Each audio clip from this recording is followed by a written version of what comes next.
I just finished Midsommar.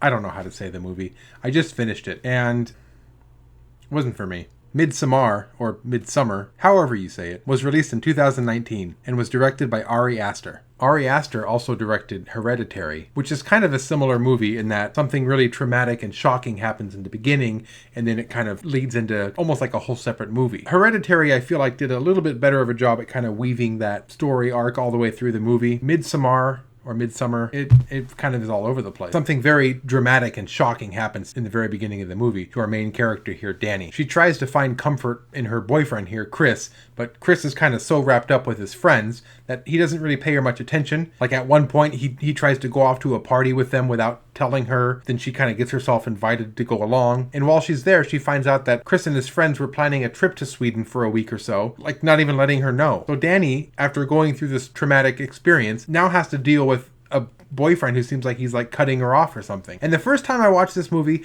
I didn't really mind, because this is the type of movie where you don't really know where it's going until you kind of get there, and you try to kind of pay attention to the way the direction the movie is going. So the nuances of the character and the relationships, I see some of it, but a lot of it I miss. But I'm telling you, watching it the second time through, this guy is just a jerk. And Danny's not much better. She's almost this like spineless character who's willing to kind of go along with whatever he's doing just to kind of be involved in her boyfriend's life. So she doesn't really say much to stick up for herself, and he doesn't really do much to try to include her or support her. It's just a kind of a bad relationship altogether. And this might kind of be the angle the movie was going, kind of this rocky relationship, but I don't think it was done in a way where I was able to feel a lot of compassion for one character or the other. I just kind of didn't really like them both. And there's a lot of scenes where there's a lot of distance between the two characters. They don't really talk much. A lot of uncomfortable silences. And I'm thinking, if I was in that situation, I wouldn't want to talk to the other person, regardless of who I was. If I was Danny, I wouldn't want to talk to Chris for leaving me out. And if I was Chris, I wouldn't really want to talk to Danny because she's kind of clingy or desperate to hang out with him all the time. Anyway, Danny does end up getting invited to go hang out with the fellas in Sweden. The plan is to go to Sweden to kind of hang out in this cult, to be part of this festival that only takes place once every 90 years. I guess a couple of the guys are in a PhD program and they're planning on kind of writing their thesis around this whole cult behavior or whatever.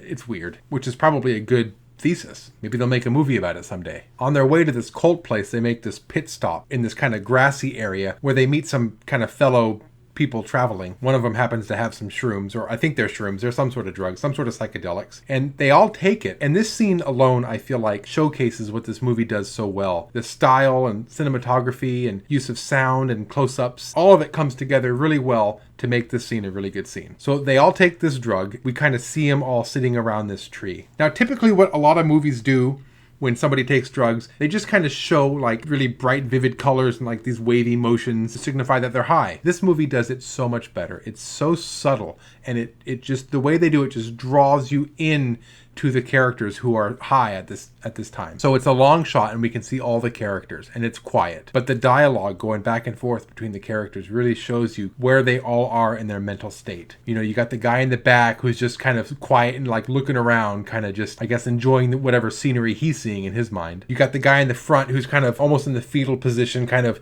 rocking back and forth. Maybe he's a little bit uncomfortable. And you got the guy in the back who, you know, is like on the verge of a panic attack. There's a really funny line of dialogue where he asks what time it is, and they're like, oh, it's 9 o'clock or something like that, and he's like, 9 o'clock, but the sun's still out, and he's all freaking out about the fact that the sun's out so late. That's just totally something somebody would do, you know, that's just high and all paranoid. There's even one point where like a character in the background like walks across the screen, and he's like, who's that? I can't deal with new people right now. So the dialogue in the scene is very funny, and it kind of helps to draw you into them being high. Well, the camera keeps pushing forward, and eventually it gets to Daniel, and all the outside sounds kind of start to melt away, and you can hear her breathing. She's clearly getting high, and she looks down and sees the grass growing through her hand, and that's kind of the first real visual indication that you get that they're kind of on LSD or on some sort of psychedelic. This style and like level of creativity is really consistent throughout the entire movie, and it does make it a very beautiful and fun, engaging movie to watch. Anyway, the next day they get kind of taken through the forest on this long trail into this little village where this cult lives, and this is where the rest of the movie takes place. And from here on out, we've got a very kind of a fish out of water type movie with a bunch of city kids against a very kind of earthy, cult with very simple people. But I mean, our main characters, they're not just out of place, they're also just completely rude. They're constantly like on their vape pens, kind of blowing smoke all over the place. They've got their cameras out, just filming whatever, whenever. There's even a point where they're like explicitly told not to take pictures, but they just sneak their cameras out and take pictures anyway. So again, these are just characters that I cannot get along with these characters. And I mean, this is in fact a horror movie. People are killed, people die, but at no point am I ever like, oh no. When they're gone, I'm like, oh good, that jerk's gone. I don't really ever feel for the characters. They're just rude. They're not supportive of one another. So I mean, I guess the weight and the tension is kind of lost, considering I don't really care about these characters. Anyway, through the eyes of, Danny and Chris and these other out-of-towners, we get to see, all these strange rituals that this cult is up to. That's the rest of the movie, is they start introducing these new rituals, and then another new ritual, and then another strange kind of a unusual ritual. And about an hour into the movie, the rituals start to get a little more sadistic. I won't necessarily tell you how, but if you have seen the movie, this shot right here ought to tell you this is about where the movie starts to take a turn and starts to get into the, the more sick and sadistic kind of danger zone. So throughout the movie, some of the friends start disappearing. We don't really know what happens to them or why they're gone, but we definitely know that something's up. The friends are kind of suspicious, but they kind of get over their suspicions quick enough to be involved in the next ritual. The movie, more or less, it had me along for the ride for the majority of this movie.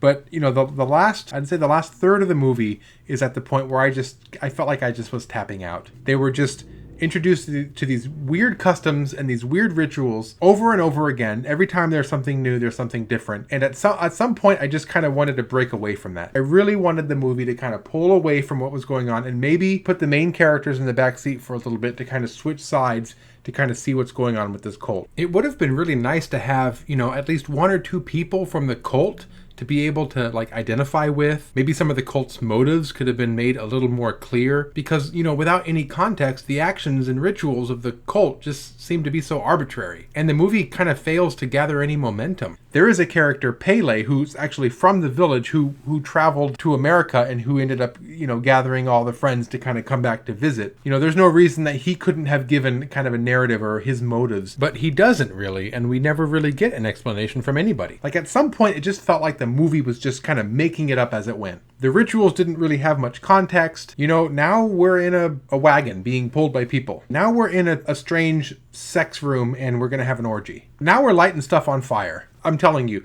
this movie just gets crazy. And I mean, I guess not all of the movie came out of nothing. Oftentimes, like a poster on a wall or like some sort of picture over here kind of explains a little bit about what's going on. But to me, I would expect a little bit more than just a picture on a wall about what's going to happen a little bit later. I'd like a little bit of narrative involved. I'd like a little bit of explanation or some sort of reasoning as to why whatever is happening next is happening next. I feel like you can film any movie and just have it go in whatever the direction you want it to go in, and they could have just said, oh, that's fine, we'll put a picture in the beginning of the movie that has something to do with that scene. That's not good enough for me, and I guess that's what really bothered me about this movie. And I wasn't the biggest fan of Hereditary for very similar reasons, but I mean, Hereditary at least had dialogue or scenes that were kind of setting up a little bit of what would happen in the future. So, I mean, for that aspect of it, I'm going to have to say, I think I like Hereditary better, but both of them I feel like aren't my style of movie. I mean, call me simple, but I like something that's a little more straightforward,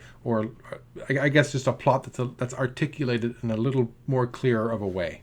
Altogether, it's just kind of a confusing plot with a bunch of characters that I didn't really care for. Well, use that comment section below and let me know what you think. I've heard people say this is best movie of the year. Stylistically, I mean, it's got potential. And I like a lot of the scenes in this movie. If you just isolate those scenes, they're fantastic. But as a whole, it wasn't for me. Again, drop some comments down below. Let me know what you think. Let's get a conversation going. And until next time, keep watching movies.